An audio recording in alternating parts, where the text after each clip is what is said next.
Un šeit mēs esam Latvijas Universitātes Linux centrā. Šis ir Latvijas Atvērtās kodu asociācijas tiekamies podraite numur 6 un pirmā 2017. gadā. Jēj! Tas izdevās! Super! Ar mani kopā ir, mani sauc Pēters Krišāns, mani kopā ir Rudolfs Mazurs, Anita Reiteri, Ingmārs Dīriņš un Gatis Jermacāns. Sveiki visiem! Čau! Jā. Un tātad šodien mēs parunāsim bišķīt par LibreOffice vēsturi, kādēļ vajadzētu izmantot LibreOffice un kādēļ nevajadzētu izmantot OpenOffice.org. Un arī nedaudz par jauno versiju 5.3 un tās lokalizēšanu un latviskošanu, ko ir veikuši divi cilvēki šeit atklāt esošie Rudolfs Mazurs un Ingmārs Dīriņš. Aplaus viņiem. Jej! Bet sāksim sākumā varbūt ar to, ka šis ir jauns gads, lai nu kāds viņš būtu un kāds mākslinieks skaitlis tas būtu. Viņš ir iesācies. Un, protams, ir arī pozitīvas lietas un interesantas lietas, kuras mēs tā kā atvērtā pirmkārt pasaulē gaidām no šī gada. Varbūt tad tādā secībā sākot ar Anitu un pēc tam Ingmārs un tālāk pastāstiet lūdzu. Kas ir tāds, kas ir kaut visvienkāršākā lieta, ko jūs šogad tā kā sagaidat, kas varētu būt tāds foršs, kas saistīts ar atvērto pirmkārt un Linux, piemēram? Tā ļoti vispārīgi es sagaidu vairāk dažādas atvērtās lietas mākonī. Daudz tās lietas jau pašlaik notiek, bet ne visi cilvēki par tām zina, un iespējams nākamajās reizēs mēs par tām parunāsim. Un es sagaidu, ka brīvā programmatūra turpinās cilvēkiem palīdzēt būt mazliet neatkarīgiem no lielajām kompānijām. Ja agrāk Microsoft bija tas lielais biedrs, kas visu turēja savā lielajā rokā, tad tagad Google un Facebook vairāk iezīmēja šajā lomā, un es domāju, ka brīvā programmatūra mums visiem palīdz šo situāciju mazliet vērst par labu. Tīrs piemērs, Facebook varētu piekrist, ka Facebook ir ļoti interesantā situācijā ar šo te, satura kontroli, un vai tā ir laba vai slikta, un bija vesela diskusija par to, kāpēc, tīrs piemērs, Russia Today bija cenzēts uz veselām 48 stundām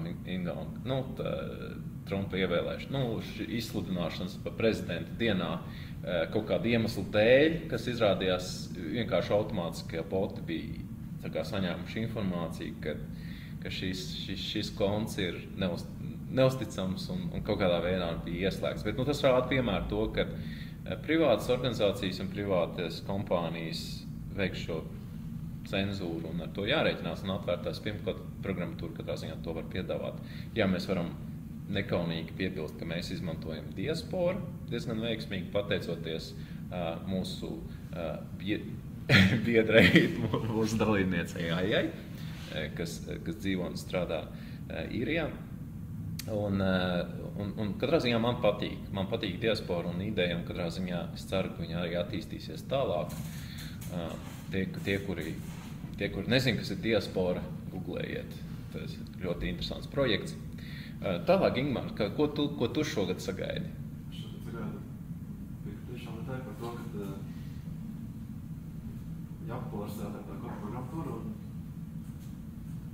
tas pēc to būtu jādara arī, lai kļūtu brīvi no lielajām korporācijām, kuras bieži vien cilvēkiem lietas, paši kontrolēt kaut vai savu datoru, ko es ar viņu varu darīt.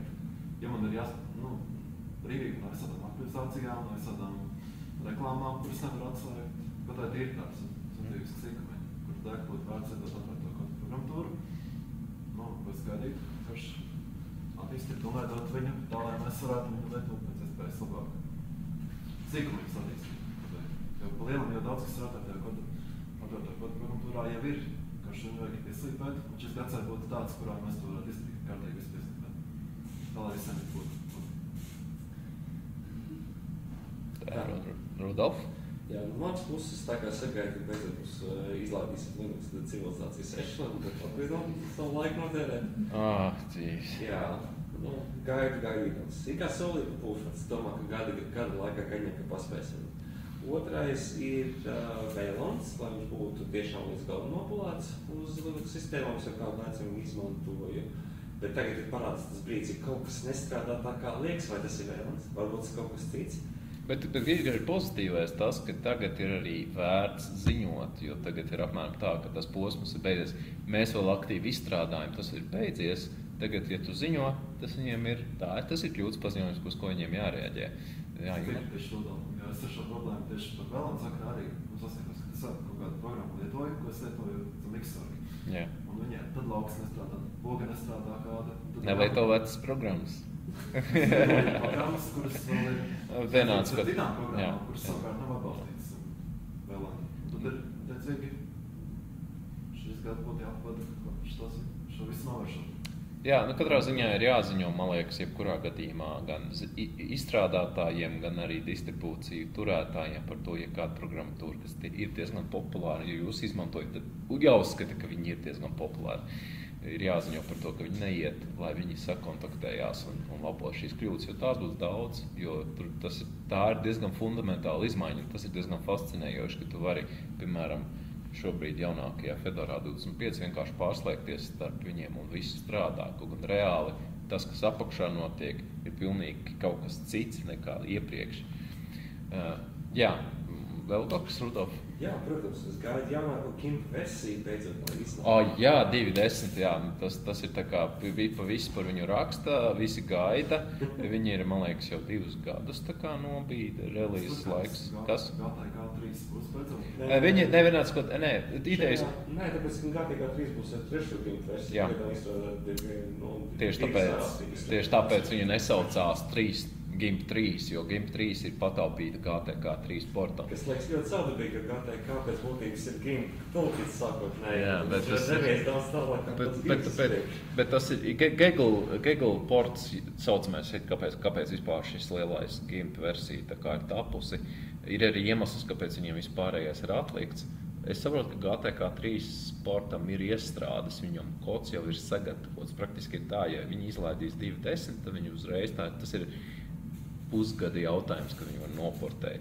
Bet viņi grib tur arī daudzas lietas pārstrukturēt, tā kā tas visticamākais nebūs tik ātri. Bet man GIMP strādā arī tāpatās šobrīd arī, neskatoties to. Viņi tomēr kaut kādā veidā viņu piedabūs strādāt zem Veilanda, tā kā tās nav tik traki. Uz Veilanda tikai strādā, bet viņš pats nelīdz galam saprot to ekrānu uzņēmumu taisīšanu. Tā kā Jā, tā ir neliela problēma. Jā. Parādījušās, ka nedrīkst, ka programmas patvaļīgi piekļūtis kaut kā, un tas jāsatās līdz galam. Varbūt ātrumā jāpaskatro, kas ir Gaggle. Gaggle tad ir šī te attēla apstrādes bibliotēka, kas ir fundamentāli maina to apakšējo loģiku, kas ir GIMPā. Un, lai gan liela daļa no koda jau strādāja Gaggle dos šo iespēju palielināt šo bitus. Man liekas, tā lielākā funkcionalitāte ir šo te iespēju apstrādāt 16 bitu attēlus, kas man liekas, kas ir lielākais GIMP klupšanas akmens tieši foto apstrādē, cik es saprotu, jo ļoti daudzi attēli ir. Man liekas, tagad vispār visi 16 bitos ir. Praktiski ir tā, ka, man liekas, ja tu izmanto fotogrāfiju, drīzāk izmanto to pieeja, ka vispirms sataisa tās bildes attīsti kādās therapy vai tam līdzīgās programmās, tā krāsas viss saspilvēts pareizi, tad jau GIMPs ir pilnīgi adekvāts, ja tev krāsas dziedinās īsti nevajag šajā brīdī. Bet tas nozīmē, ka tev jāieliek kaut kāds posms iekšā, kas tev man liekas, tas interesanti ir tas, ka par Gaggle portu sāk runāt 2006. 5. gadā. Tas bija vajadzīgs, bet tāpēc, ka tieši tad parādījās vispār pirmie šie saucamo RAW redaktori. Es nezinu, kāds būtu korektais latviskais. Jā, fotogrāfiju apstrādes rīki. Jā, fotogrāfiju apstrādes rīki. Negatīvi tie nav, tā kā tas būtu nedaudz neprecīzi izmantots pieejas. Bet tie ir jāveidā. Jā, un tagad tas ir kā, varbūt nav tik ļoti svarīgs šis krāsu dziļums, bet Gaggle standartizācija vienkārši tur ir daudz citas lietas. Par ko mēs starp citu varam veltīt atsevišķu raidījumu, tas būtu ļoti interesanti parunāt, bet tur būtu jāpēta baigi ļoti padziļināti. Jā, ja mēs teicu par GIMP, vēlamajām lietām, tad būtu arī nedestruktīvā rediģēšana. Jā. Tas, man liekas, ir tāds diezgan fundamentāla lieta, jā. Tomēr tas viss nāks kopā, un tad 2.10. Cerams, ka šogad būs.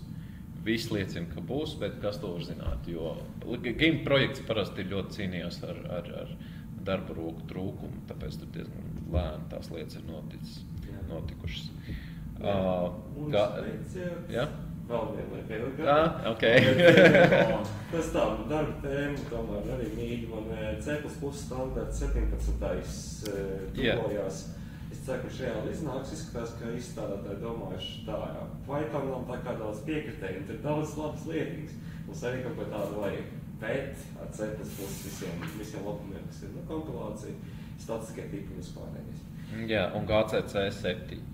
Šogad arī iznāks, kas ļoti, man liekas, viņā arī ir 17. standarts iekšā, viņš būs pilnībā pabeigts, viņš tiks arī iekļauts līdz galam, un jā, kompilātori pasaulē jauns, interesants lietas. C++ attīstība pēdējos gados ir bijusi fenomenāla, tas ir saistīts ar to, ka, manuprāt, ar šo to biblioteku, kas tā kā papildina visas C++ lietas Boost arī ir viens no atvērtām pirmkārt projektiem, kas ir ļoti populārs. Visi smīkņā un visi smēj, bet viņš ir ļoti populārs, viņš tiek izmantots gandrīz. Viņš viņu izmanto visur, tas ir laika. Un visi lamājās, un visi saka, es nevaru sagaidīt to dienu, kad mēs atbrīvosimies no Boost. Tā ir populāra tēma. Jā, tas izskatās, jā, tas laikam ir vēlamais virziens. Gati, vai tev ir kaut kas sakāms par atvērtām pirmkārt? Jā. Nē, pagaidi. Es gaidu kaut ko uz drošiem. Es varētu kaut kādu datoru, par kuram ir Linux iešā, lai es varētu reiz spēlēt.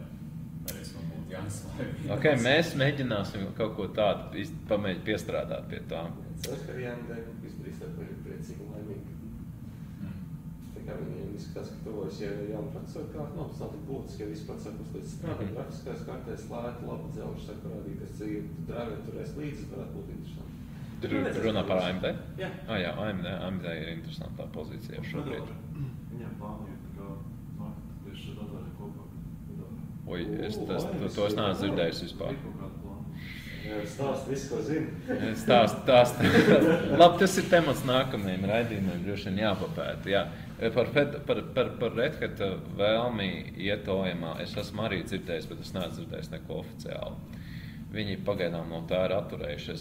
Man šogad ir praktiski viss tas, kas ir bijis pagājušajā gadā labs, un pagājušais gads ir bijis ļoti labs atvērtiem pirmkādam manā skatījumā, jo ir bijušas ļoti daudzas labas lietas. Es varētu uzreiz sākt par to, kas ir bijis labs pagājušajā gadā, jo tās visas lietas turpinās arī šogad. Sāksim tādu lietu, piemēram, kā mēs varam smīkņāt, mēs varam smiet, bet PHP 7 ir revitalizējis PHP izstrādes vidi, jo PHP 7 ir pirmkārtām daudzreiz ātrāks nekā PHP vecās versijas, un tur ir ļoti, ļoti liels darbs ieguldīts, lai uzlabotu valodu, unificētu viņu. Tā kā tur galvenie vainīgie ir Facebook, ļaunie vainīgiem, jā, jo viņi ir galvenie izmantotāji savā pusē. Viņiem ir pat savs kompilators, kur viņi kompilē, tur tā virtuālā mašīna, kas ir tur HHVM vai kā, es konkrētāk, precīzāk neatceros.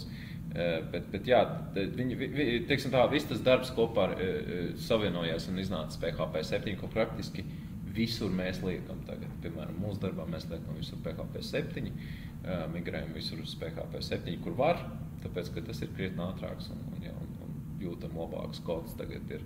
Un tā versija arī turpinās attīstīties šogad, tā kā es domāju, tas būs populāri. Šajā gadījumā, arī no programmēšanas viedokļa jātoko GCC, jaunais C++ standarts, tās arī ir lietas, kas mainīsies. Es arī LLVM projekts turpinās attīstīties, ļoti daudz uzlabojumu, katru dienu tiek attīstīts šis projekts. Man, protams, lielākā interese pēdējos pāris gadus ir bijis grafiskie driveri un spēles un multimēdija uz Linux vides.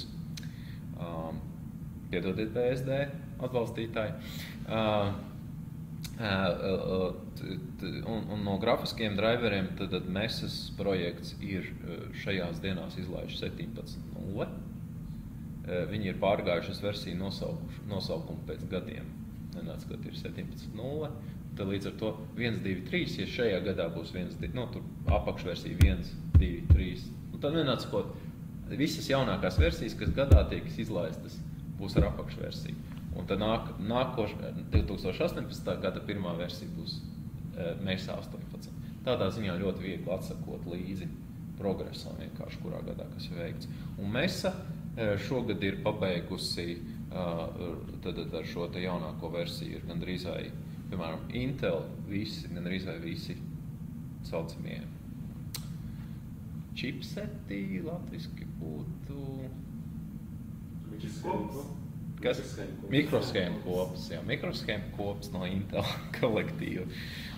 Tad viņi turpina virzīt savu to OpenGL standartu atbalstu uz pašu jaunāko, kas ir ļoti paradoxāli, jo Intel tie saucamās grafiskās kartes, jo grafiskie procesori nav diezko spēcīgi, bet viņi ir ļoti populāri.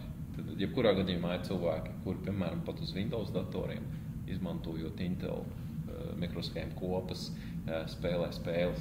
Realitātē Linuxim vajadzētu spēt vismaz līdzvērtīgi palaist šīs spēles, un tas līdz šim nebija iespējams. Bet arī AMD ir ļoti atspēries, AMD ir, kā jau es esmu iepriekšējos raidījumos runājis, ja AMD ir noalgojis ļoti daudz jaunus izstrādātājus, tā rezultātā viņi ir attīstījuši ne tikai šos te jaunu driveri, bet arī Vulkan driveri.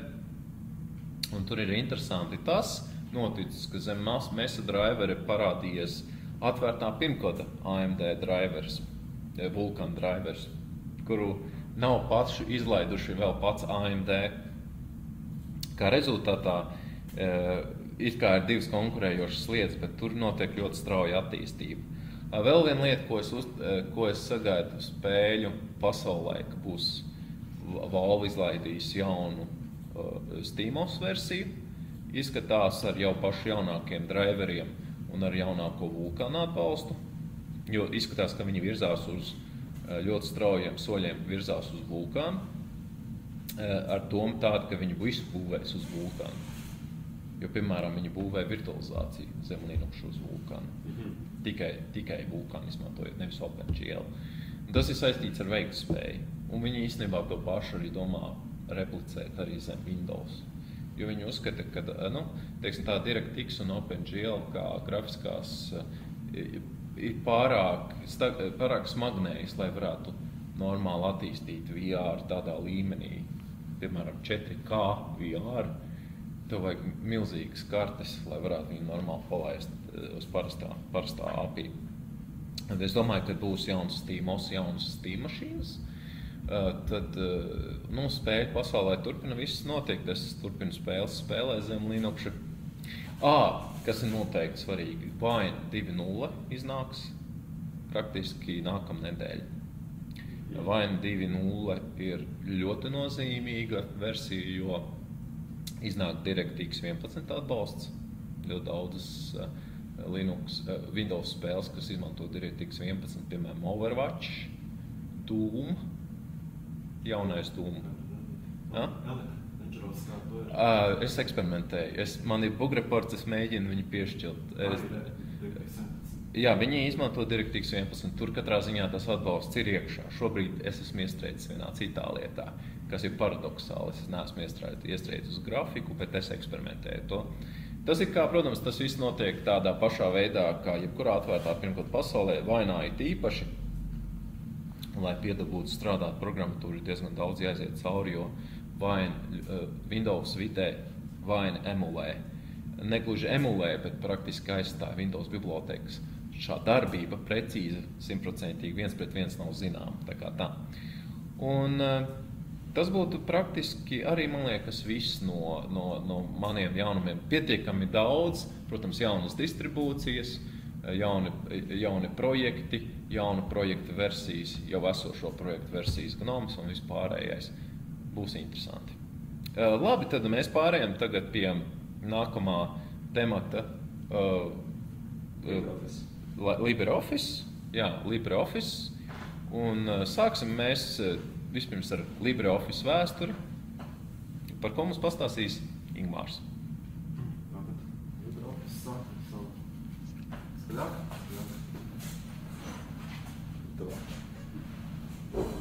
LibreOffice pirmsākumi ir meklējami 1985. gadā, kad vācu programmatūras kompānija ar nosaukumu Star Division izlaida Office paketi Star Office. Tad, jā, tā bija tā kā viņa produkts. Un šo kompāniju ar visu viņas produktu 1999. gadā pārpirka Sun Microsystems, jo viņi bija meklējumos, viņiem bija ļoti daudz datoru darbstacijas, kuriem viņiem bija vajadzības pēc Office paketes kaut kāds. Un tad viņi meklējās kaut ko un saprata, ka tāda risinājuma kā Microsoft Office viņiem būtu pa dārgu priekš šim lielā datoru parka, jo viņiem bija daudz datoru. Un tad viņi izdomājuši bija, ka viņiem būtu lētāk un izdevīgāk pārpirkt šo vācu kompāniju, līdz ar viņu visu viņa Office produktu. Tad viņi arī nopirka to visu un lietoja savu iekšējo produktu līdz viņi 2000. gadā izlaida šī Star Office izveidas kodu kā openoffice.org publiski. Tad viņš arī šis produkts turpināja savu attīstību līdz pienāca laiks, kad Sun Microsystems pārpirka Oracle. Un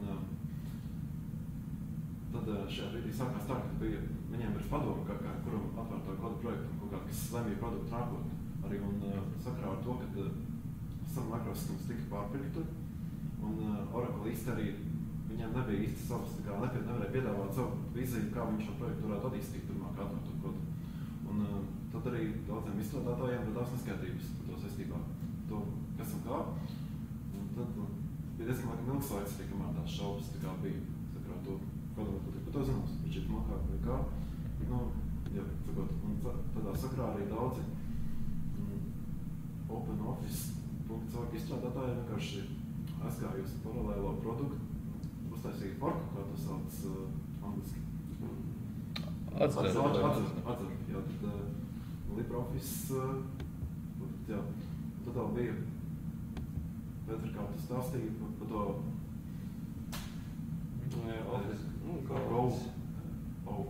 Go-oo.org, jā, bija tāds projekts. Es papilnāšu. Zem tā bija Novell, un sākumā pēc tam arī Red Hat bija pievienojies. Viņi attīstīja to versiju, ko viņi tā kā lika uz savām distribūcijām. Un tur bija klāt pāris izmaiņas, kuras viņi tā kā vēl pārāk eksperimentāls uzskatīja. Viņi nevarēja. Teiksim tā, OpenOffice.org viena no lielākajām problēmām bija autortiesību nodošanas līgums, kas bija nepieciešams.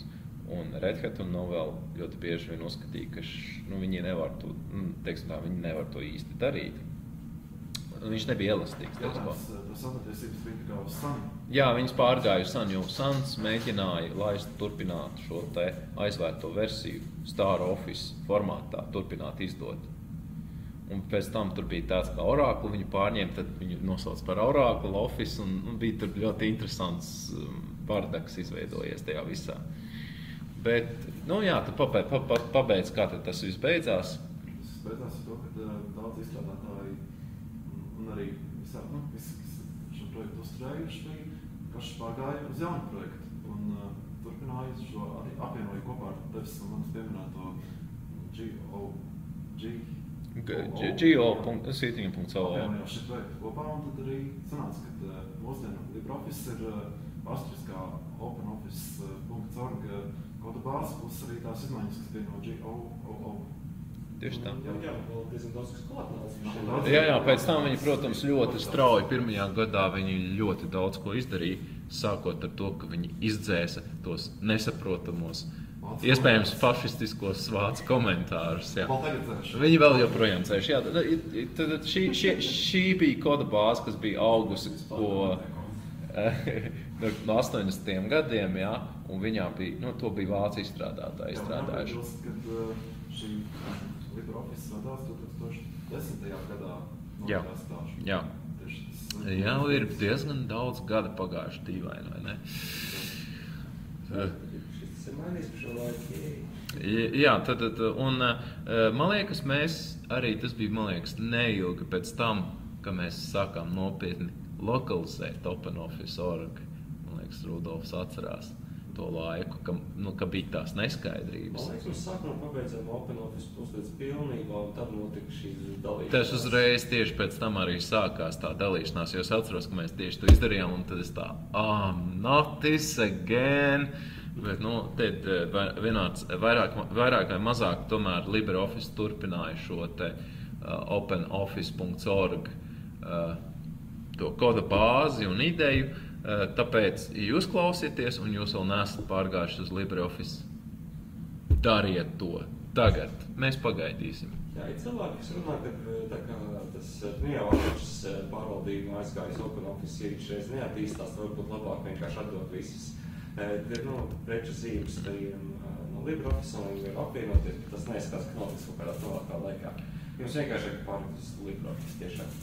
Un arī jautājums ir tāds, ka LibreOffice jau ir ļoti labi nostiprinājies kā zīmols. Diez vai kāds, kurš jau sācis lietot LibreOffice ir un tiešām to visu ir saistīts, vai gribētu rentētas vai vienkārši... Jā, man liekas, vieglāk katrā ziņā ir noinformēt cilvēkus par to, ka LibreOffice ir šis turpinātājs. Tā kā paldies Ingmār par šo te vēstures izklāstu. Tas ir LibreOffice, kurā mēs esam šobrīd šajā punktā. Es varbūt nedaudz pastāstīšu par 5.3 kopā ar visiem pārējiem. Tad 5.3 izmaiņām. Jā. Tad 5.3 ir šī te jaunākā izmaiņa, kas iznāks praktiski tuvākajās nedēļās, es saprotu. Iznāks pašā februāra sākumā. Tad tas ir apmēram divas nedēļas apmēram, jā. Tur ir ļoti daudz izmaiņas no ļoti tādas mazas, garšīgas un arī pāris lielas izmaiņas. Ļoti daudz koda no Google Summer of Code izstrādātāju studentiem, kuri ir izstrādājuši šīs izmaiņas kopā ar saviem mentoriem. Mēs pieminēsim dažas no tām, kas mums iekrita acīs, teiksim tā, ko mēs nevarējām dabūt ārā pēc tam. Ļoti, ļoti interesanta lieta ir, ka parasti cilvēks iepazīstās ar LibreOffice Writer programmu. Pirmā lieta, ko cilvēks reāli uzsver par ļoti pozitīvu lietu, ir šis uzsvars uz stiliem. Jo kas ir interesanti, stili Microsoft Office'ā, viņi ir bijuši visu laiku, bet realitāte ir tā, ka cilvēki, ka viņi pāriet uz LibreOffice, tad tas ir tas pirmais, kas viņiem krīt acīs, un tas interfejs un saskarne ir izveidota tā, ka cilvēki vairāk un mazāk to krietni labāk izjūt un saprot, kādā veidā tas tiek izmantots un kādā veidā tas ir jāizmanto. Un tas parasti tiek minēta kā viena ļoti laba lieta, kas ir, es varu tik forši mainīt šos stilus. Īstenībā tu to vari darīt arī Microsoft Office. Tas ir tikai vienkārši ķēpīgāk krietni. Un tā ir varbūt tā problēma. Un kas ir nācis klāt 5.3 versijā, tad ir šie tabulu stili. Šie tabulu stili, tas vienkārši tabulu stili. Tad, ko līdz šim varēja izdarīt? Tu varēji paņemt un pateikt, ka tu gribi šāda veida tabulu, lai tiktu uzzīmēta.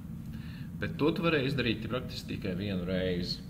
Un vairāk un mazāk tas notika tā, ka viņš paņēma un uzzīmēja tieši konkrētajā stilā šo tabulu. Bet nekas cits vairāk, nekāda cita loģika tam nesakoja. Tagad tas viss ir pārrakstīts, izmantojot to pašu loģiku stilā, kas ir visām citām lietām, paragrāfiem un visām lapām un jebkam citam.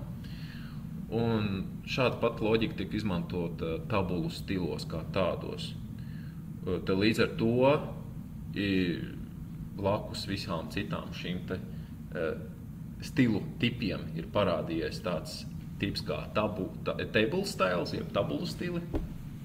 Un tad līdz ar to tos var izmantot un pārizmantot, piemēram, dokumentā, ja jūs gribat ļoti vienādas šīs tabulas, jūs varat vienkārši viņus saveidot, pēc tam iezīmēt un pielietot tieši to stilu, ko jums vajag. Ļoti jauka forša lieta.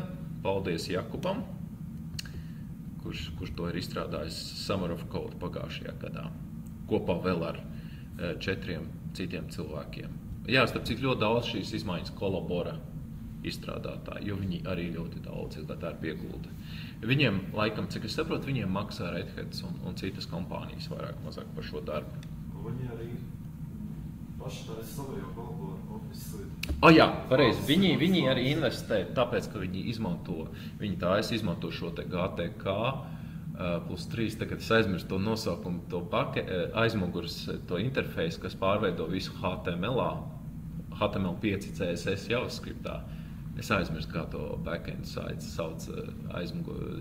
Vienāds, ka GTK3 jau praktiski 7 gadus ir šis saucamais aizmugures interfejs, jeb saskarne, kurā nevis visu attēlo uz ekrāna, bet konvertē visu uz HTML5, CSS un JavaScript. Līdz ar to, jebkur programmatūra, kas izmanto tīri GTK3+, GTK3 visus saskarne, visa var tikt attēlota tīmekļa pārlūkā.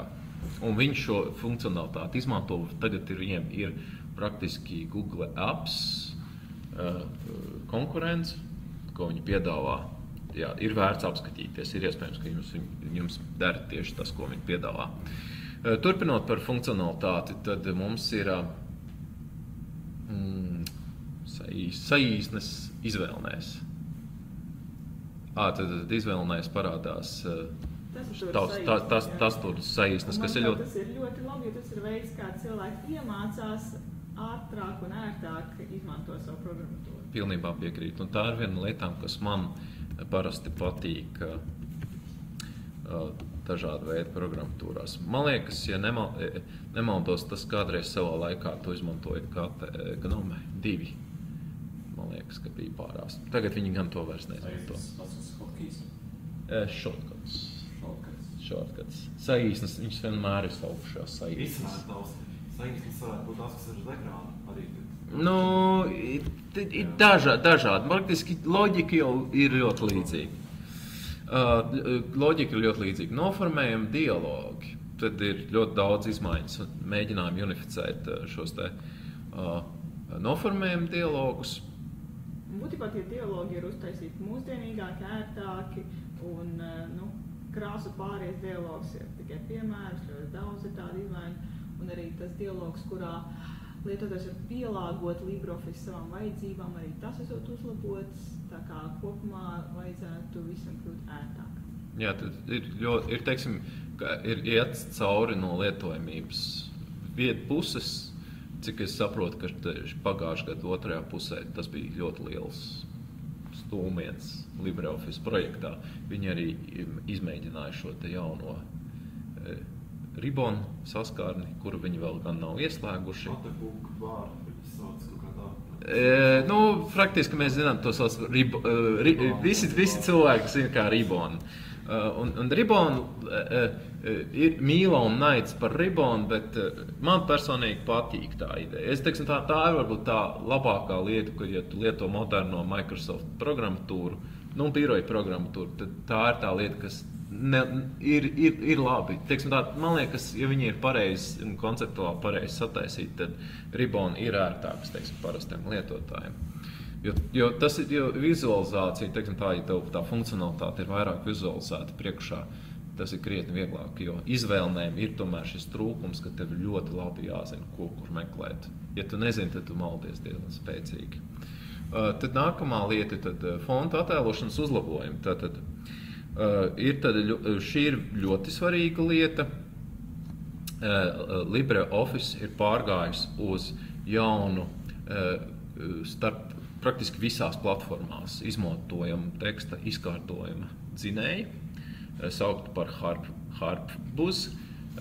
Šis projekts aizstāja kādreizējo projektu Pango ar krietni vien labāku funkcionalitāti, dažādu sarežģītu valodu skriptu attēlošanā, piemēram, arābu valoda, bet ne tikai.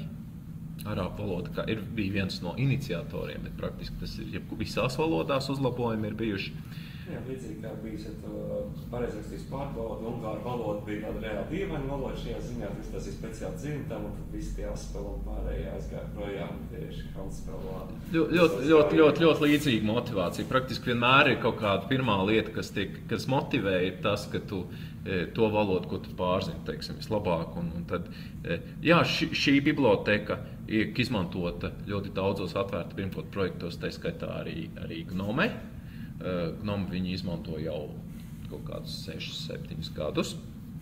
Ko tas nozīmē? Praktiski tas nozīmē, ka visās platformās, Windows, Linux, MacOS, tiek izmantots šis dzinējs, līdz ar to ir atbalstīts gan OpenType, gan Graphite tipa fonti, un viņi tiek atbalstīti vienlīdz labi. Līdz ar to, kas tiek arī tā kā uzsvērts, viņi ir varējuši aizvērt ļoti daudz ar Windows un MacOS saistītu renderēšanas kļūdu, kas ir tā kā iepriekš ziņotas, jo dažādās platformās ir izmantots visādi haki, ielāpi, lai tas strādātu, jo realitātē visādi tur kompleksi skripti ir bijuši. Jo tīpaši jāņem vērā, ka šīs valodās, kas izskatās vairāk pēc rakstības, tur fonti tiek lipināti kopā, līdz ar to tam ir ļoti liela nozīme. Bet, kā var apliecināt Rudolfs ar savu nelielu eksperimentu, arī latviešu valodā fontu, vienkārši latīņu fontu renderācija arī ir uzlabota. Tā kā tas arī diezgan svarīgi ir. Un Harpbus, protams, kā aktīvs projekts tiek krietni vairāk attīstīts un atbalstīts, līdz ar to, ja tur ir kaut kāds uzlabojumi, tas viss nāk arī iekšā LibreOffice'ā. Tad, kas mums tālāk ir importa-eksporta uzlabojumi? Tad ir dažādi importa-eksporta uzlabojumi, piemēram, PDF-am. PDF-am ir tagad dažādu parakstu. PDF paraksta imports, eksports, tad ir PDF dažāda veida citu parakstīšana, teiksim, digitālā parakstīšana atbalstīta labāk. Un kas vēl bija interesanti, ka PDF tagad var iekļaut kā attēlu. Jo, piemēram, bieži vien gadies tā, ka tev, piemēram, kaut kāds PDFs, kas ir kā attēls, un tad līdz ar to tu gribi vienkārši attēlu iekļaut, tad tev bija jāatver GIMPs, jāizeksportē ārā, un tikai tad varēja ieksportēt. Tagad to var izdarīt pat taisno. Jā. Un arī Excel jaunais formāts ar to importa-eksporta funkcionalitāte ir uzlabota. Es saprotu, ka ir salabot kaut kāda daudz sīkas problēmas. Microsoft. Tā saucamais OpenXML, jā, kas ir OOXML formāts. Daudz funkciju nākuši klāt, zinu, lokalizēšanas procesā, kas parādījās viss. Jā, tur izskatās, ka ir virkne saucamā XLSX un XLS atbalsta dažādu lietu uzlabojumi ir, kas nav nemazāk svarīgi. Un tad writer formatēšanas rīki sānu panelī. Sānu panelī tagad ir tas režīms LibreOffice'ā līdzīgi kā Inkscape'ā, ka tā vietā, lai atvērtu dialogu logus, sānu panelī visu laiku tev ir atvērti kaut kādi rīki, un tūlīt pats tu arī izvēlēties, ko tev vajag, ieviest kaut kādas izmaiņas, un tūlīt tās izmaiņas arī redzēt. Un, manuprāt, tas ir ļoti ērti, un tagad tur sānu joslā pievienojušies arī dažādi teksta formatēšanas rīki. Jā, es apskatījos tieši kā tas izskatās, un tas ir diezgan forši. Jā, vienādi sakot, netiek atvērts papildus saucamais dialogu lodziņš, bet atverās sānu saucamajām ne rāmī, bet sānu rūtī, pareizais termins, jā, atverās uzreiz, bet teksts netiek aizklāts praktiski. Jums joprojām paliek aktīvs dokuments, bet jūs redzat uzreiz blakus, kāda viņa īpašības ir. Jā, tā ir ļoti laba lieta manā skatījumā. Tad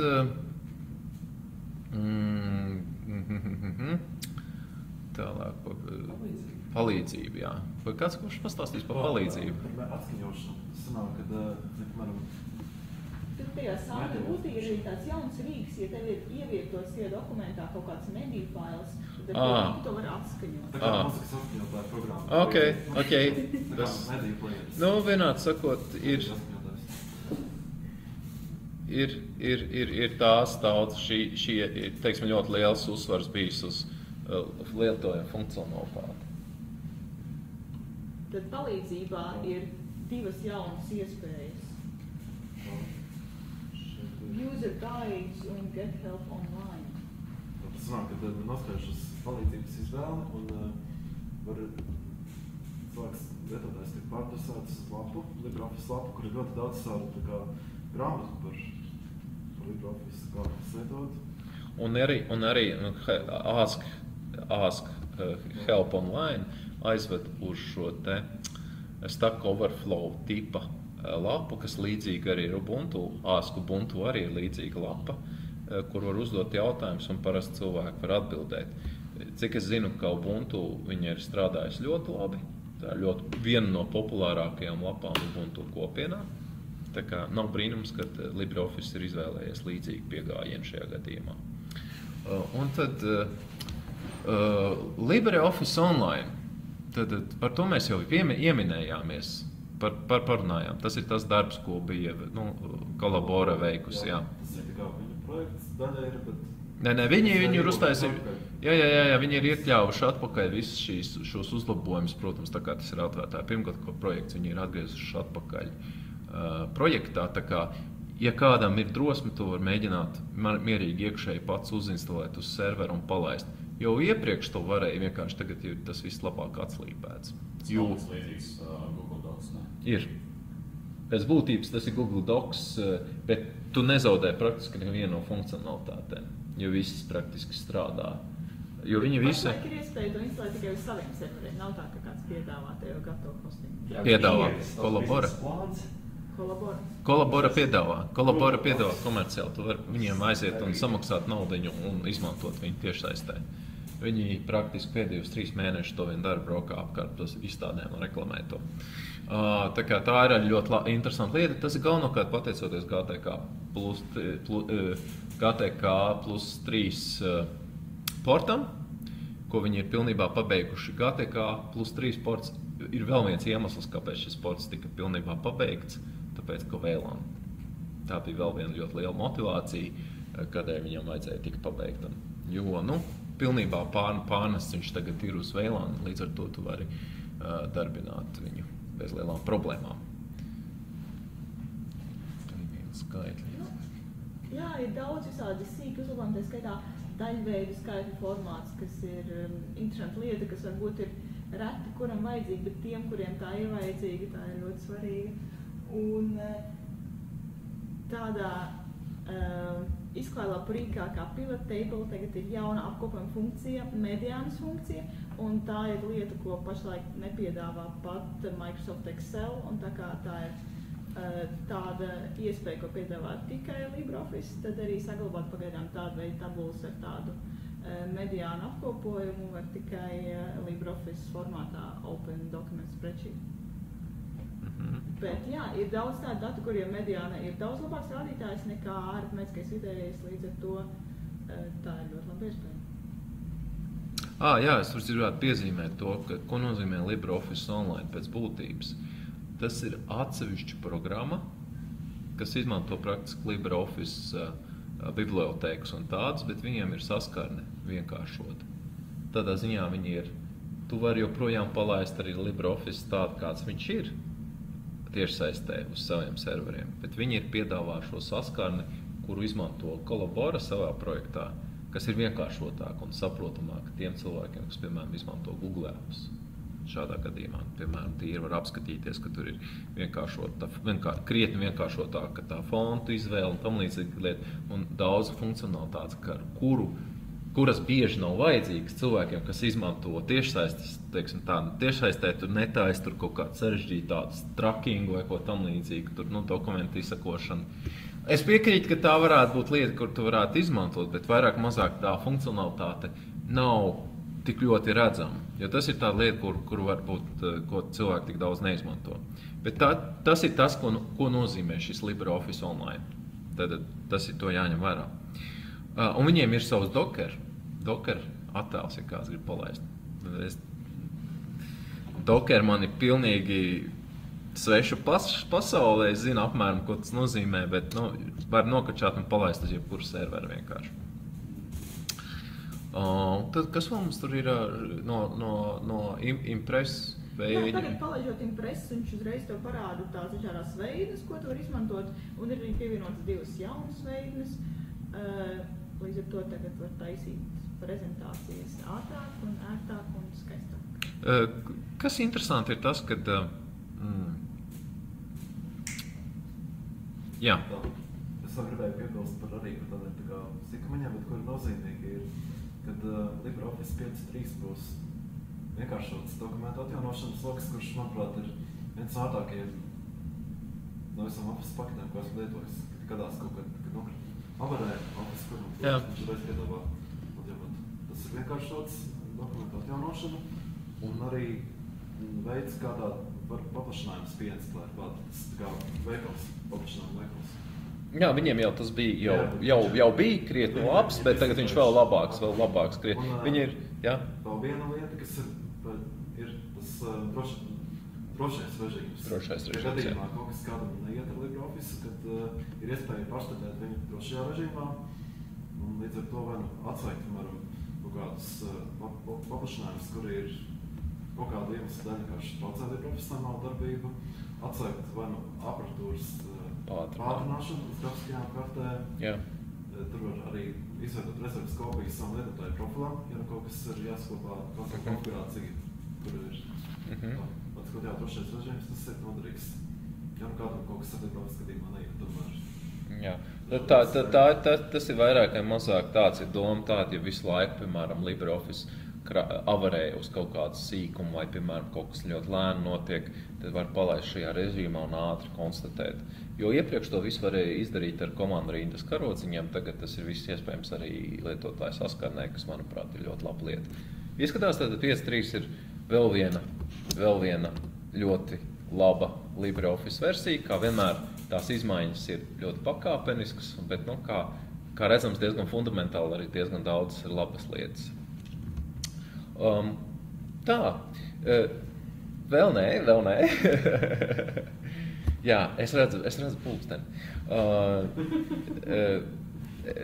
Tad varbūt tāds ātrs tāds noslēgums varbūt tam visam. Ļoti cilvēki bieži vien jautā, kas ir tas iemesls, kāpēc viņam vajadzētu izmantot LibreOffice. Man liekas, varbūt es sākšu, jūs varētu papildināt. Man liekas, ja jūsu dokumentu rakstīšanas prasības ir vairāk vai mazāk tajā līmenī, ka, piemēram, jums vajag uzrakstīt sarežģītu referātu vai dokumentāciju vai ko tam līdzīgu, tās LibreOffice pilnībā apmierina jūsu vajadzības un pat vairāk. Praktiski vienīgais iemesls, kādēļ varētu gadīties, ka LibreOffice nav jums piemērots, jūs izmantojat ļoti specifisku funkcionalitāti, vai jums ir ļoti svarīga savietojamība, 100% ideāla savietojamība ar kādu citu cilvēku, kas izmanto, piemēram, Microsoft Office jaunākās versijas. Ļoti var gadīties dažādas sīkumi, vienkārši, kas varētu, traucēt šim darbam. Bet kopsumā LibreOffice, OpenOffice un šī darba turpinātājs LibreOffice, manuprāt, ir pierādījis gadiem, ka viņš ir izmantojams. Es ikdienā vairs viņu tik ļoti neizmantoju tik daudz, lai uzrakstītu kādu vienkāršu dokumentu, bet to, ko es dzirdu no cilvēkiem ikdienā, kas viņu izmanto, tā ir laba programmatūra, kur var izmantot ikdienas vajadzībām, un tur nav nekādas problēmas ar to, un cilvēki arī to dara. Tā kā, man liekas, tad LibreOffice ir diezgan stabila nākotne, ne stagnējoša, bet stabila nākotne un LibreOffice online ir prieks redzēt, ka turpinās arī idejas tālāk, arī tiešsaistē kādā veidā to izmantot. Šo darbu, visu, kas ir gadiem ieguldīts, piemēram. Tas LibreOffice ir pateikama alternatīva, tagad arī Microsoft viņam ir tā kā SharePoint, vai tāda ir risinājuma. Jā. Jā. Tā kā pabeigt, tad jādokumentā. Tas katrā ziņā šāda veida funkcionalitāte būs, pie tās viņi arī kolabora, cik es zinu, strādā, un tā kā, jā, tas būs interesanti. Tas katrā ziņā ir svarīgi daudziem cilvēkiem. Mēs, piemēram, Google Docs mēs diezgan daudz izmantojam. Kas zina, mēs varbūt arī varētu izmantot LibreOffice online kaut kad nākotnē. Tev nav ko teikt. Okay, Anita? Jā, es piekrītu, ka LibreOffice ir ļoti veselīgs projekts, ko varbūt nevienmēr varēja teikt par OpenOffice, diemžēl. Un līdz ar to tāpēc var paļauties uz to, ka programmatūra kļūs arvien bagātāka ar iespējām, un visas problēmas pamazām tiks labotas. Un es domāju, ka tas ir pozitīvi. Un pozitīvi ir tas, ka principā izvēle eksistē. Un tas arī dod lielāku iespēju arī tiem cilvēkiem, kuriem varbūt ir jālieto Microsoft Office. Tas dod lielāku iespēju, ka Microsoft to cenu gluži tik ātri nepalielinās, kā viņi varētu. Līdz ar to tādā veidā atvērtā programmatūra uzlabo dzīves kvalitāti pilnīgi visiem cilvēkiem. Jā, un viņi arī motivē, ka tas kaut arī tā paša Microsoft attīstīt. Es jau pieminēju to mediānas funkciju, kas bija kaut vai tāda kā nieceņa, bet pat kā kāds kaut ko tieši pamotivēt, pārējos ir attīstīt visādi. Piemēram, es esmu lietojis pēdējo Microsoft versiju, kas ir Microsoft Office 2016, man liekas, vai es neatceros vairs pat īsti. Viņiem tie numuri mainās praktiski pēdējā versija. Un es varu teikt, ka es esmu redzējis ļoti daudz sīkums, kurus pamanīju, kas ir skaidrs, kas ir ņemti no LibreOffice. Un tas nav nekas slikts, programmatūras attīstās, aizņemoties idejas viens no otras. LibreOffice eksistence noteikti ir tā, kas liek Microsoftam turpināt investēt Microsoft Office un attīstīt viņu. Un es domāju, arī LibreOffice online parādīšanās arī liks turpināt šo pašu ceļu. Un tas ir ļoti labi, konkurence ir ļoti skaista lieta. Labi, tad šodien mēs beigsim. Šis bija raidījums par LibreOffice. Ja jums ir ko sacīt, ja jums ir kādi komentāri, šis raidījums būs arī YouTube un rakstiet komentārus tur. Varat arī mēģināt rakstīt mums uz info@lak.lv savu viedokli, jums ir kaut ko piebilst par LibreOffice izmantošanu un LibreOffice nākotni. Bet tad šodien jums bija Pēters Krišjāns, Ingmārs Tīriņš, Anita Reitere, Rūtals Mazurs un Kātis Jermacāns. Un tad līdz nākamajai reizei.